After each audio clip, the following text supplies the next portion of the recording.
Hi friends, எல்லாருக்கும் வணக்கம். நம்மளுடைய வேலை அகாடமி யூடியூப் சேனல்ல தொடர்ச்சியா வீடியோ பதிவுல பார்த்துட்டு வரோம். அதுல இன்னைக்கு பார்க்க போற வீடியோ பதிவு என்ன அப்படின்னா, 7th இருக்கக்கூடிய டேர்ம் 1ல இருக்கக்கூடிய பாலிட்டி அரசியல் கட்சிகள் அப்படின்ற அந்த கான்செப்டை தான் பார்த்துட்டு வரோம். நம்ம வேலை அகாடமியில ஆல்ரெடி ஆன்லைன் டெஸ்ட் பேட்ச் ஒன்று அறிவு அப்படின்றத கண்டக்ட் பண்ணிட்டு வரோம். கிட்டத்தட்ட 52 தேர்வுகள் நடைபெறக்கூடியதாக இருக்கும். அந்த டெஸ்ட் சம்பந்தமான என்கொயரிஸ் இல்லை வேற எதனா டீட்டெயில் வேணும் அப்படின்னா நீங்க மறக்காம இந்த நம்பருக்கு வாட்ஸ்அப் பண்ணுங்க. அதுவும் இல்லாம ஷெடியூல் எல்லாமே நம்மளுடைய டெலகிராம் குரூப்ல போட்டிருக்கோம். வேலை அகாடமி அப்படின்ற அந்த டெலகிராமை நீங்க போயிட்டு பாத்தீங்கன்னாலுமே அதுல உங்களுக்கு ஷெடியூல் இருக்கும். அதை நீங்க டவுன்லோட் பண்ணி பார்த்துக்கலாம். வேற எதனா டீட்டெயில் வேணாலும் இந்த நம்பருக்கு இது பண்ணுங்க. அதே மாதிரி out of book Tamil notes தேவைப்படுகிறது அப்படின்னா இந்த நம்பருக்கு நீங்க ஒரு டெக்ஸ்ட் பண்ணுங்க. அவுட் ஆஃப் புக் நோட்ஸ் அப்படின்னு சொல்லிட்டு உங்களுக்கு இருக்கக்கூடிய விஷயங்களை ஷேர் பண்ணுவாங்க. அது மட்டும் இல்லாம கடைசியா நவம்பர் மாசத்தினுடைய கரண்ட் அஃபேர்ஸ் நம்ம கிட்ட அவைலபிளா இருக்கு. தேவைப்படுறவங்க கான்டாக்ட் பண்ணுங்க. சரி, வாங்க நம்ம அரசியல் கட்சிகள் அப்படின்ற அந்த கான்செப்டை பார்ப்போம். ரொம்ப ரொம்ப முக்கியமான ஒரு லெசனுங்க. இது வந்து 7th இருக்கக்கூடிய ஒரு முக்கியமான ஒரு லெசன்ஸும் கூட. இதுல இந்த கட்சிகளை பத்தி கேட்கக்கூடியது, தேர்தல் ஆணையத்தை பத்தி கேட்கக்கூடியது ஒரு இம்பார்ட்டன்டான கான்செப்டா இருக்குங்க. சரி, ஃபர்ஸ்ட் நம்ம ஸ்டார்ட் பண்ணலாங்களா? முதல்ல பேரரசர்களும் அரசர்களும் நம்மள ஆட்சி செய்யறாங்க.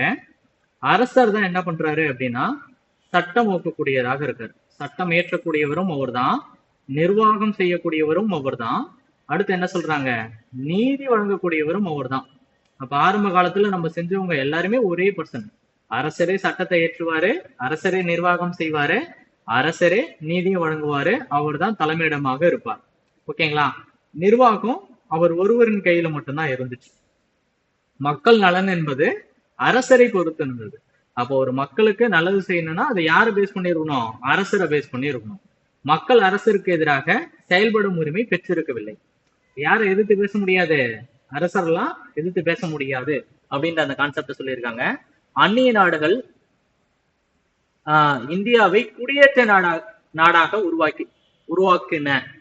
அப்ப வெளியில இருக்கிற நாடு எல்லாம் இந்தியாவை என்ன பண்ணுச்சு, ஒரு இந்த நாட்டுக்கு போனா நம்ம ஜாலியா வாழலாம் அப்படின்னு சொல்லிட்டு சொல்லக்கூடிய ஒரு கான்செப்டா இருக்கு.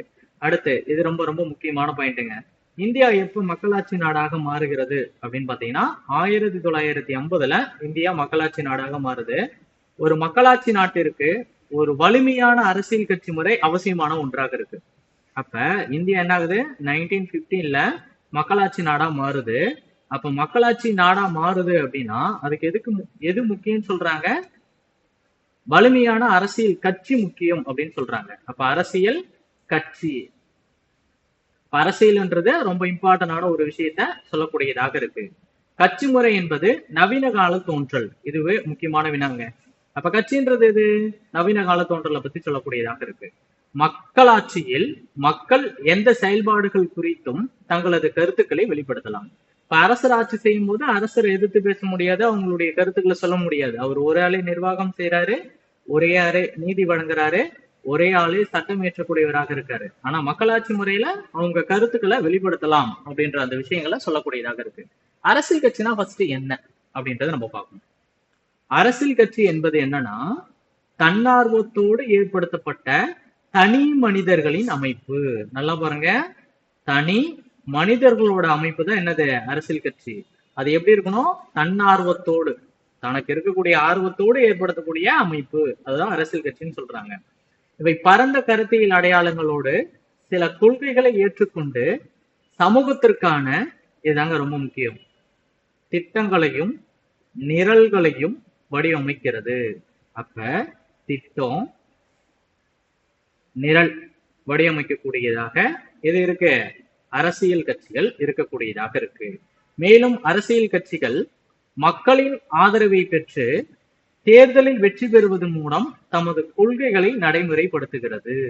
அப்ப தேர்தலில் ஜெயிக்கிறதுனால இவங்க ஒரு கொள்கையை ஏற்படுத்தக்கூடிய கொள்கையை என்ன பண்றாங்க? இம்ப்ளிமெண்டேஷன் பண்றாங்க. அவற்றின் அளவு, அமைப்பு, கொள்கை ஆகியவற்றின் அடிப்படையில் வேறுபடுகின்றன. அப்ப எந்த அளவுக்கு இருக்கும், என்ன ஸ்ட்ரக்சர்ல இருக்கும், என்ன கொள்கைகள்லாம் இருக்குன்றது அந்த அடிப்படையில என்ன ஆகக்கூடியதாக இருக்கு? மாறுபடக்கூடியதாக இருக்கு. எந்த ஒரு அரசியல் கட்சிகளும் எத்தனை அடிப்படை அங்கங்களை கொண்டிருக்கும்னா 3 அடிப்படை அங்கங்கள். ஒண்ணு தலைவர், இரண்டாவது செயல் உறுப்பினர்கள், மூணாவது தொண்டர். இந்த 3 கான்செப்ட் இருந்தாதான் அதை என்னன்னு ஏத்துப்பாங்க, அரசியல் கட்சியாவே ஏத்துப்பாங்க. அப்ப அரசியல் கட்சியினுடைய முக்கியத்துவம் என்ன சொல்றாங்க அப்படின்னா, அரசியல் கட்சிகள் மக்களாட்சியினுடைய முதுகெலும்பு. அப்ப மக்களாட்சியினுடைய முதுகெலும்பு யாருன்னா அரசியல் கட்சிகள். அரசியல் கட்சிகள் முறையாக அமைக்கப்பட்ட அரசாங்கத்தின் ஒரு பகுதியாக இல்லாமல் அரசாங்கத்தை அமைக்கும் முக்கிய காரணிகளாக இருக்கின்றன. இப்ப அரசாங்கத்தை அமைக்கிறது ஒரு பார்ட்டாலாம் இல்லாம ஒரு இம்பார்ட்டன்டான பர்சனா இருக்கக்கூடியவங்க யாரா இருக்காங்க, அரசியல் கட்சிகளாக இருக்காங்க. அவை பொது கருத்துக்களை உருவாகின்றன. இது மாதிரி இருக்கிறதுனால ஜெனரலான இன்ஃபர்மேஷன்ஸ் சொல்லக்கூடியதாகவும் இருக்கு. கட்சிகள், இது ரொம்ப முக்கியமான வார்த்தைங்க, கொள்கைகளை வகுப்பவர்களுக்கும் இடையே பாலமாக இருக்கு. அரசு மற்றும் கொள்கை வகுப்புகளுக்கு இடையே பாலமாக இருக்கக்கூடியது எது அப்படின்னா அரசியல் கட்சி.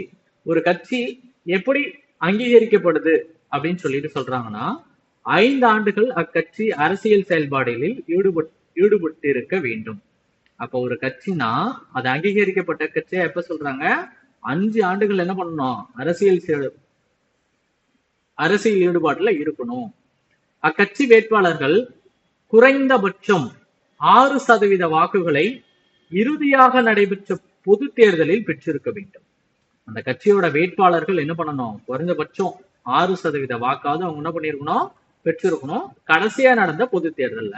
ஒரு கட்சின்னு இருக்கு அப்படின்னா அந்த கட்சிக்கான மாண்புகள் என்ன அப்படின்றத நமக்கு கொடுத்துருக்காங்க.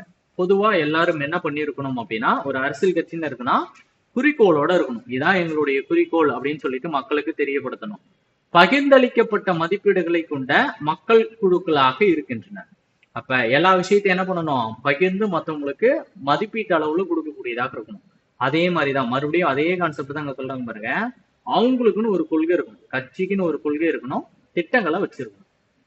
அடுத்து 3வது ஒரு பாயிண்ட் சொல்றாங்க பாருங்க, அரசியல் அமைப்பின் வழியாக மட்டுமே அதிகாரத்தை கைப்பற்ற முயற்சிக்கின்றன.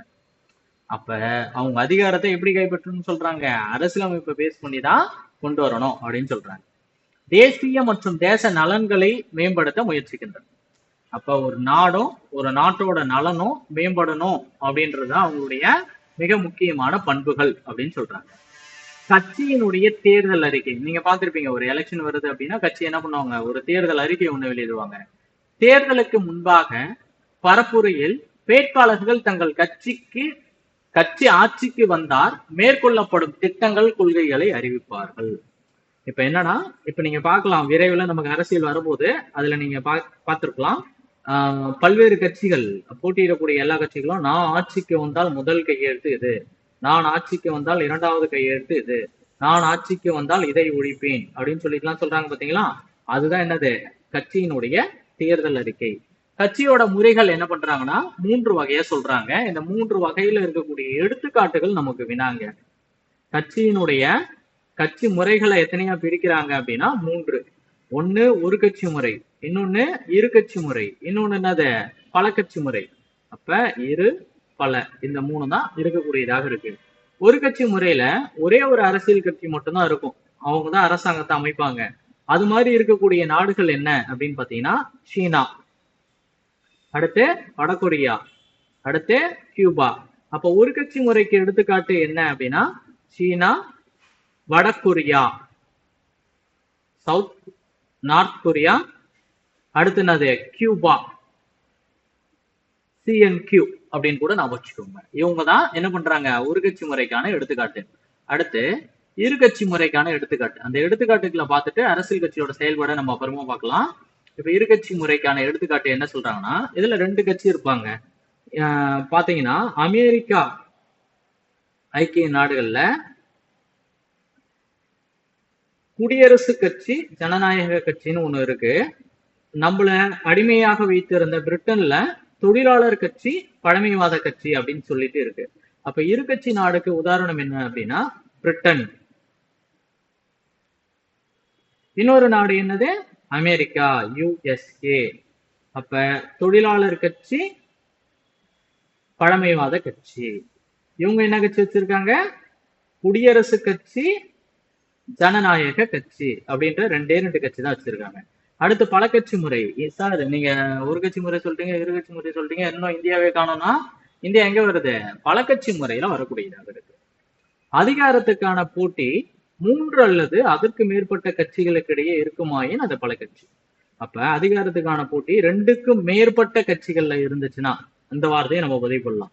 இதுக்கு என்ன கொடுத்திருக்காங்க பாருங்க. உதாரணம்: 1 இந்தியா, 2 பிரான்ஸ், 3 ஸ்வீடன், 4 நார்வே. இவங்களாம் பல கட்சி முறைக்கான எடுத்துக்காட்டுகள்ல இருக்கக்கூடிய நபர்களாக இருக்காங்க. ரொம்ப ரொம்ப இம்பார்ட்டன்டான ஒண்ணு. சரிங்களா? சரி, ரைட். இப்ப நம்ம மேல இந்த கான்செப்டை முடிச்சுட்டு நம்ம என்ன பண்ணிடுவோம், அங்க போவோம். அரசியல் கட்சிகளோட செயல்பாடுகள் பத்தி நம்ம பாக்குறோம். இவங்க என்னெல்லாம் வழங்குவாங்க அப்படின்னா, நேர்மையான எதிர்பார்ப்பு இருக்குமா இவங்க கிட்ட, பொறுப்புடையவங்க, எல்லாத்துக்கும் பொறுப்புடையவங்க, பிரதித்தன்மை. அடுத்து எதெல்லாம் பரிந்துரைப்பாங்க அப்படின்னா, தேர்ந்தெடுக்கப்பட்ட அலுவலகத்திற்கு தனிநபரை பரிந்துரைப்பாங்க. எதெல்லாம் ஏற்பாடு செய்வாங்க அப்படின்னா, அரசியல் பிரச்சாரம், பேரணி, இதெல்லாம் ஏற்பாடு செய்வாங்க. தேர்தலில் வெற்றி பெற்ற தேர்தல் அறிக்கையை வெளியிடுவாங்க. வெற்றி பெற ஊக்குவித்தல், மக்கள் நலனுக்கான திட்டங்களையும் கொள்கைகளையும் முன்வைப்பாங்க, ஊக்குவிப்பாங்க. ஒருங்கிணைத்தல், சமூகத்தையும் அரசையும் ஒருங்கிணைக்கக்கூடியவங்க யாரு அப்படின்னு பாத்தீங்கன்னா இந்த அரசியல் கட்சிகள் தான். தேர்ந்தெடுக்கப்பட்ட உறுப்பினர்களையும் ஒருங்கிணைக்கக்கூடியதாக இருக்கும். ஆட்சி அமைத்தல், அரசாங்கத்தை ஏற்படுத்தி இயக்குதல், பொதுவான கொள்கைகளை உருவாக்கக்கூடியதாக இருக்கும். ஏன்னா இதையும் நம்ம என்ன பண்ணாம இருக்கக்கூடாது, பார்க்காம இருக்கக்கூடாது. நார்மலா ஒரு சின்ன ரீட் பண்ணாலுமே அது பொதுவான ஒன்று. அடுத்து நம்ம பார்ப்போம், இந்தியாவில் அரசியல் கட்சி முறை எப்படி வந்துச்சு அப்படின்னா, இந்தியா கூட்டாட்சி அமைப்பை பின்பற்றக்கூடிய நாடு. 2 வகையான கட்சிகள் காணப்படுகிறது. இந்தியாவில் கட்சி முறை 19ஆம் நூற்றாண்டின் பிற்பகுதியில், எப்பன்னு பாருங்க, 19th செஞ்சுரியோட பிற்பகுதியில தோன்றக்கூடியது இந்தியாவில் கட்சி. உண்மையில் இந்தியாவில் உலகின் அதிக எண்ணிக்கையிலான கட்சிகள் காணப்படுகின்றன. அப்போ வேர்ல்டுலயே அதிகமான கட்சி வச்சிருக்கிற நாடு எது அப்படின்னா இந்தியா. இந்தியாவின் கட்சிகள் 3 படிநிலைகளில் அமைந்திருக்கின்றன. இந்தியாவில் கட்சிகள் எத்தனை படிநிலையில இருக்கான்? 3 படிநிலையில இருக்கான். என்ன அப்படின்னா, 1 ஸ்டேட், 1 என்னது தேசிய கட்சிகள், இன்னொன்னு என்ன சொல்றாங்க, மாநில கட்சிகள். அடுத்து என்ன இருக்கு? 3 சுயேட்சை. இதுதாங்க கான்செப்ட். அப்ப தேசிய கட்சி இருக்கு, மாநில கட்சி இருக்கு, அடுத்து பதிவு செய்யப்படாத சுயேட்சை கட்சிகள் இருக்கு. கட்சியும் தேர்தல் ஆணையத்தில் பதிவு செய்து கொள்ளுதல் வேண்டும். இது மாதிரி ஒரு கட்சி நம்ம ஒண்ணு ஸ்டார்ட் பண்றோம் அப்படின்னா தேர்தல் ஆணையத்துல பதிவு செய்யக்கூடியதாக இருக்கும். ஓகேங்களா? சரி. அடுத்து தேர்தல் ஆணையம் ஒரு சட்டப்பூர்வமான அமைப்பு. தேர்தல் ஆணையம் என்னது? ஒரு சட்டப்பூர்வமான அமைப்பு. இந்திய தேர்தல் ஆணையம் தேர்தல்களை நடத்துவதற்கு அதிகாரம் கொண்ட ஒரு சுதந்திரமான சட்டப்படியான அமைப்பாகும். தேர்தல் ஆணையத்தோட தலைமையிடம் எங்க இருக்கு அப்படின்னா புதுடெல்லியில இருக்கு. சரி, நீங்க கீழே கமெண்ட் செக்ஷன்ல என்ன பண்ணுங்க அப்படின்னா, தேசிய வாக்காளர் தினம் நீங்க முன்னாடி படிச்சிருப்பீங்க பாத்தீங்களா, நீங்க சர்ச் பண்ணியாவது சொல்லுங்க.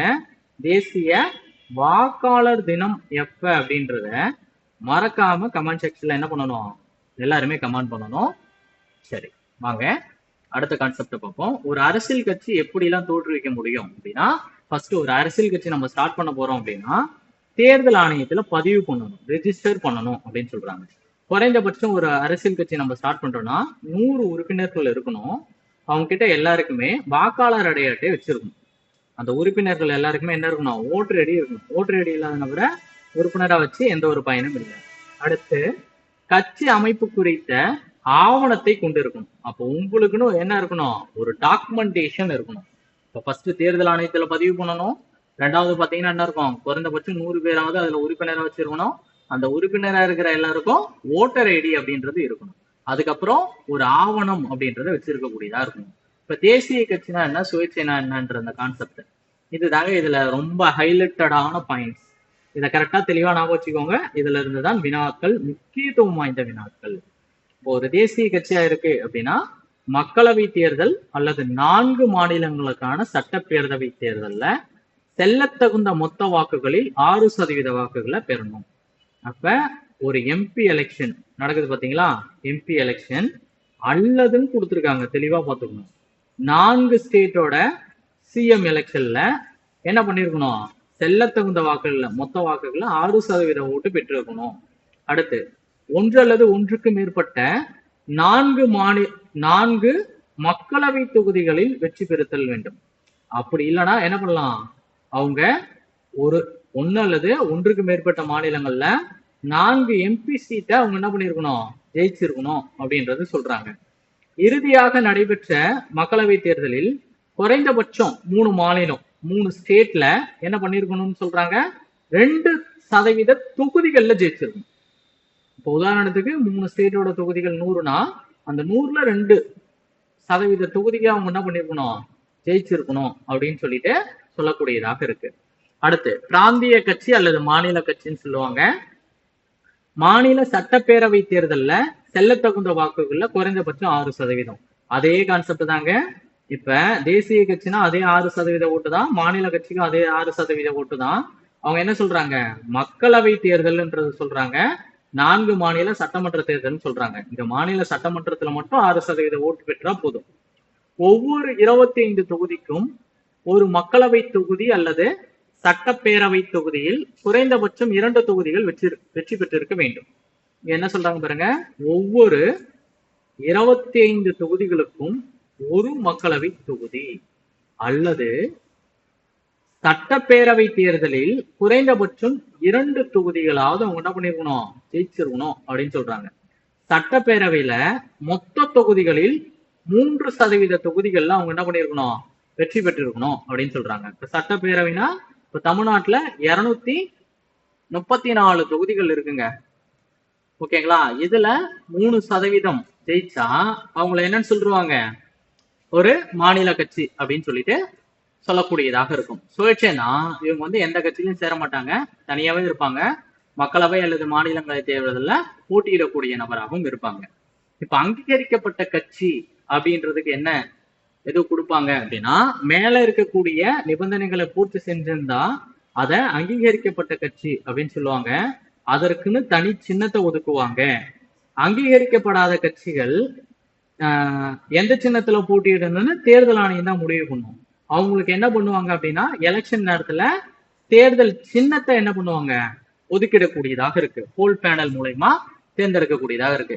இந்த தேர்தல் சின்னத்தை என்ன வருஷத்துல இருந்து ஒதுக்கீடு செய்யறாங்க தேர்தல் ஆணையம், முக்கியமானது 1968ல இருந்து நீங்க கமல்ல என்ன பண்ணுங்கன்னா, ராஜ மன்னார் கமிஷன், ராஜ மன்னார் குழு எப்ப அமைக்கப்பட்டதுன்றது என்ன பண்ணுங்க, மறக்காம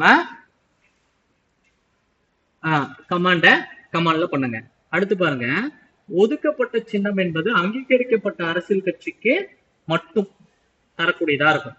ஒதுக்கப்படாத சின்னம் அப்படின்றது எந்த கட்சிக்கு வேணாலும் அந்தந்த நேரத்துக்கு தரக்கூடியதாக இருக்கும்.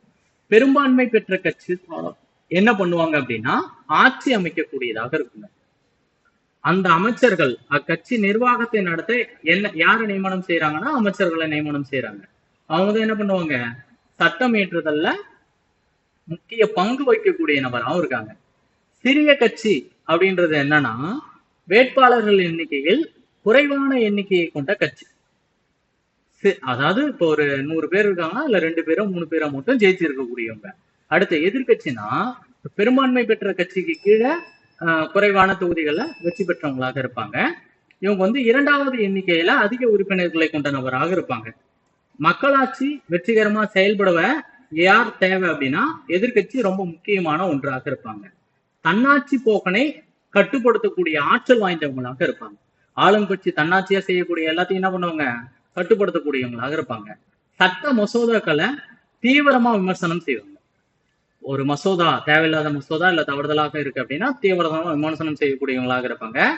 அரசின் தவறான கொள்கைகள் மற்றும் தோல்விகளை இவங்க தான் எல்லாருக்கும் என்ன பண்ணுவாங்க, எடுத்து சொல்லக்கூடியவங்களாக இருப்பாங்க. இந்த பாயிண்ட் ரொம்ப முக்கியமா. எதிர்கட்சி தலைவர் என்ன அந்தஸ்தை பெற்றிருப்பாரு அப்படின்னா, கேபினெட் அந்தஸ்தை பெற்றிருப்பாரு. என்ன அந்தஸ்து, கேபினெட் அந்தஸ்து. அடுத்து, கூட்டணி அரசாங்கம் அப்படின்றது 1 கட்சி 2 கட்சி 3 கட்சி அப்படின்னு சொல்லிட்டு இருக்கக்கூடியதாக இருக்கு. தேர்தல் சின்னம் இது மாதிரி இருந்தா 2-3 கட்சிக்கு மேல இருந்தா 2 கட்சி இருந்தாலுமே அது கூட்டணி கட்சி தான்.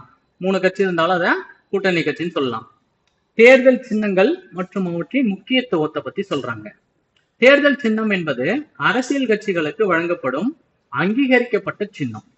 இதை வாக்காளர்கள் ஈஸியா அடையாளம் காணலாம், புரிந்து கொள்ளலாம், நினைவுல வச்சுக்கலாம். இதை அங்கீகரிப்பதற்கு உதவக்கூடியதாக இருக்கு. விலங்கு சின்னங்களை தேர்தல் ஆணையம் என்ன பண்ணாது, விலங்குகளை சின்னங்களாக வழங்குவதை தேர்தல் ஆணையம் நிறுத்திச்சு. இருந்தாலும் விதிவிலக்கா யானை மற்றும் சிங்கம் சின்னங்களை மட்டும் என்ன பண்ணிருக்காங்க, கொடுத்திருக்காங்க அப்படின்னு சொல்லிட்டு சொல்றாங்க. தேசிய அளவுல அங்கீகரிக்கப்பட்ட கட்சிகளின் சின்னம் நாடு முழுவதும் ஒன்றா இருக்கும். ஆனா வேறு எந்த கட்சிக்கும் சுயேட்சை நபருக்கும் அந்த சின்னம் வழங்கப்படாது. ஆனா மாநில கட்சி இருக்கு பாத்தீங்களா, அந்த மாநில கட்சின்னு வரப்ப சின்னத்தை ஒதுக்கக்கூடியதாக இருக்கும். ஆனா ஒரு மாநிலம், இப்ப தமிழ்நாட்டுல ஒரு மாநில கட்சி இருக்கு, ஆந்திராவில் ஒரு மாநில கட்சி இருக்குன்னா தமிழ்நாட்டுல இருக்கக்கூடிய சின்னத்தை ஆந்திராவுக்கும் கொடுக்கலாம். இது மாநிலத்துக்கு மாறுபடலாம். அதுதான் நமக்கு உதாரணமா சொல்லியிருக்காங்க. மகாராஷ்டிராவில் சிவசேனா கட்சி, ஜார்க்கண்ட் மாநிலத்துல ஜார்க்கண்ட் முக்தி மோர்ச்சா கட்சிக்கு வில் அம்பு சின்னம். என்ன அம்பு சின்னம்? வில் அம்பு சின்னம் அப்படின்றது தரக்கூடியதாக இருக்கு. சரிங்களா? தேசிய கட்சினா என்ன, பிராந்திய கட்சினா என்ன? தேசிய கட்சி அப்படின்றது இந்தியா முழுவதும் இருக்கக்கூடிய தேர்தலில் பங்கேற்கக்கூடியதாக இருக்கு. குறைந்தபட்சம் 4 மாநிலங்கள வலிமையுடையதாக இருக்கு. தனக்கே பிரத்யேகமான சின்னத்தை நாடு முழுவதும் கொண்டு இருக்கக்கூடியதாக இருக்கு. மாநில மற்றும் தேசிய சர்வதேச விவகாரங்களை தீர்த்து வைக்கக்கூடியதாக இருக்கு. இதே மாநிலம் வந்ததுன்னா மாநிலத்துல மட்டுமே போட்டியிடக்கூடியதாக இருக்கு. 1 அல்லது 2 மாநிலங்கள்ல என்னவா இருக்கு, பொதுவா இருக்கக்கூடியதாக இருக்கு. இதற்கு அங்கீகரிக்கப்பட்ட சின்னம் இருக்கு. ஆனா அந்த சின்னம் மாநிலத்துக்கு மாறுபடும் அப்படின்னு சொல்லிட்டு சொல்றது. இந்த பிராந்தியம் மற்றும் மாநில நலன்களை வலியுறுத்தக்கூடியதாக இருக்கு. இது தேசிய கட்சிகள், மாநில கட்சிகள் நாட்டினுடைய வளர்ச்சியை துண்டிக்கின்றன அப்படின்னு சொல்லிட்டு சொல்றாங்க. புக் பேக் தாங்க இருக்கு. இருக்கட்சி முறை என்பது என்ன அப்படின்னா 2 கட்சிகள் அரசாங்கத்தை நடத்துகிறது அப்படின்றதான். இந்தியாவில் காணப்படும் கட்சி முறை என்னன்னா பல கட்சி முறை அப்படின்றது. அடுத்ததா பாருங்க, அரசியல் கட்சிகளை அங்கீகரிப்பு செய்வது எது அப்படின்னா தேர்தல் ஆணையம். அடுத்து பாருங்க, அரசியல் கட்சிகள் பொதுவாக எதன் அடிப்படையில் தோற்றுவிக்கப்படுகின்றன அப்படின்னா பொது நலன் அடிப்படையில தான் அதை தோற்றுவிக்கிறாங்க. ஒரு கட்சி முறை எங்கு நடைமுறையில் இருக்கு அப்படின்னா சீனாவுல நடைமுறையில இருக்கு.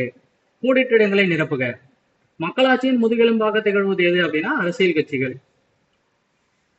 நம்ம நாட்டோட ஒவ்வொரு கட்சியும் எந்த அமைப்புல பதிவு செய்ய வேண்டும் அப்படின்னா தேர்தல் ஆணையத்துல பதிவு செய்ய வேண்டும். அரசியல் கட்சிகள் டேஷ் மற்றும் டேஷுக்கு இடையே பாலமா இருக்கு. மக்கள் மற்றும் அரசாங்கத்துக்கு பாலமா இருக்கக்கூடியதாக இருக்கு. ஒரு பதிவு செய்யப்பட்ட ஆனால் அங்கீகரிக்கப்படாத அரசியல் கட்சிகள் தாங்கள் விரும்பும் சின்னத்தில் போட்டியிட முடியாதுன்னு சொல்றாங்க. எதிர்கட்சி தலைவர் என்னவா இருக்காரு, கேபினெட் அந்தஸ்துல இருக்கக்கூடிய ஒரு நபரா இருக்காரு. மக்களாட்சி அப்படின்றது மக்களின் ஆட்சி பொறுத்தக, இதை பார்த்துக்கோங்க. தேர்தல் ஆணையம்ன்றது இதுல எதுங்க வரும், சுதந்திரமான மற்றும் நியாயமான தேர்தலை நடத்தக்கூடியது. பெரும்பான்மையான கட்சினா அரசாங்கத்தை அமைக்கக்கூடியதாக இருக்கு. எதிர்கட்சினா அரசின் கொள்கைகளை விமர்சனம் செய்யக்கூடியதாக இருக்குங்க. இதுல பாருங்க, கீழ்காணும் கூற்றுக்களை ஆய்வு செய்து பொருத்தமான விடையை தேர்வு செய்க. இங்க பாருங்க, ஒரு தேர்தல் ஆணையம் ஒவ்வொரு கட்சியும் தேர்தல் ஆணையத்துல பதிவு செய்யணும், இதுவும் கரெக்ட். தேர்தல் ஆணையம் அனைத்து கட்சிகளையும் சமமாக நடத்தும், இதுவும் கரெக்ட். தேர்தல் ஆணையத்தினால அங்கீகரிக்கப்பட்ட கட்சிகளுக்கு தனி சின்னத்தை ஒதுக்கிறது, இதுவும் கரெக்ட். அப்ப அனைத்தும் சரி. அடுத்து பாருங்க, பெரும்பான்மையான கட்சி ஒரு நாட்டின் சட்டங்களை உருவாக்குவதில் முக்கிய பங்கு வகிக்கிறது, சரி. தேர்தலில் பிற கட்சிகள் காட்டிலும் அதிக எண்ணிக்கையில் உறுப்பினர்களை கொண்டதாக இருக்கு, இதுவும் சரி. அப்ப கூற்று காரணம் ரெண்டுமே என்னது, சரியான விளக்கமாக இருக்கக்கூடியதாக இருக்கு. Okay friends, thank you. அடுத்த வீடியோ பதில நம்ம சந்திக்கலாம்.